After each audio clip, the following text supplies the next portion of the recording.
বস গাড়িটাকে আপনার একটা সেলফি তুলি। মার্সিডিজ সেকেন্ড হ্যান্ড নাকি ফ্রেশ ইম্পোর্ট? দেখেন না আমার লোহার ঘোড়াটা শখ করে কিনছিলাম সেকেন্ড হ্যান্ড, পেট্রোল চলে না, খাই অকটেন। এখন তো আবার তেলের সংকট। কি নাম তোমার? সামি। আমাকে আজকের মধ্যে একটা জায়গায় পৌঁছাতে হবে। তো আমার গাড়িটা তো নষ্ট হয়ে গেছে। তাইলে বস আমি কি ধাক্কা দেবো?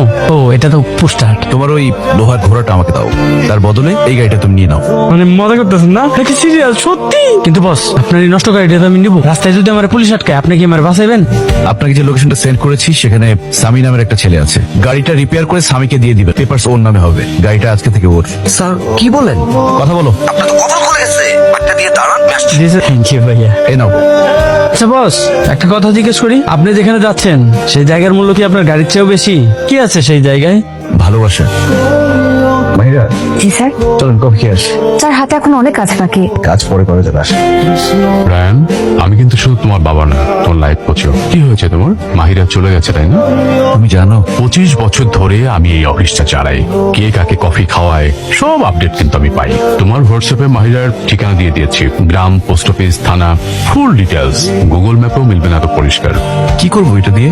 যার পাশে দাঁড়িয়ে তুমি হাসো সেই মানুষটাকে তুমি এত সহজে যেতে দিবে? শোনো, ভালোবাসলে ধরে রাখতে হয়। সে দূরে গেলে তুমি কাছে যাও, সে চুপ করলে তুমি কথা বলো, সে ভয় পেলে তাকে সাহস দাও। এটা কোনো 9টা 5টা অফিস না যে রেজিগনেশন দিলেই শেষ।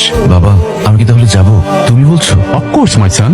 ওই গিয়ে শুধু আই মিস ইউ বললে হবে না, ওকে ক্লিয়ার প্রপোজাল দিতে হবে, কোনো কনফিউশন চলবে না। তুমি সিরিয়াস?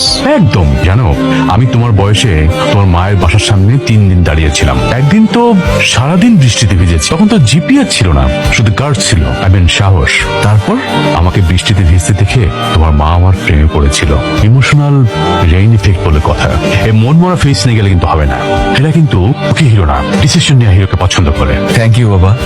কি করি আজ? ভেবে না পাই পথ হারিয়ে কোন বনে যাই, আজ আমাদের ছুটি ও ভাই, আজ আমাদের ছুটি।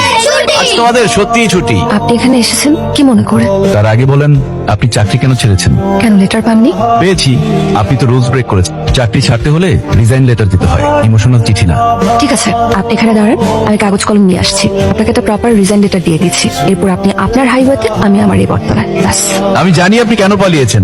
আপনি আসলে আমার প্রেমে পড়ে গেছেন। সেটা সামলাতে না পেরে এখানে বটতলায় বাচ্চাদের কবিতা শেখাচ্ছেন। প্রশ্নই উঠে না। চোখে চোখ রেখে বলেন কিছুই না। দেখুন আপনার ওখানে চাকরি করার থেকে আমার কাছে এখানে এই বটতলার নিচে বাচ্চাদেরকে স্কুল করানোটা, ওদেরকে পড়াশোনা করানোটা অনেক বেশি গুরুত্বপূর্ণ। ওদের আমাকে দরকার। Good point. তাহলে এক কাজ করি, আমিও জয়েন করি, দুজন একসাথে পড়ালাম।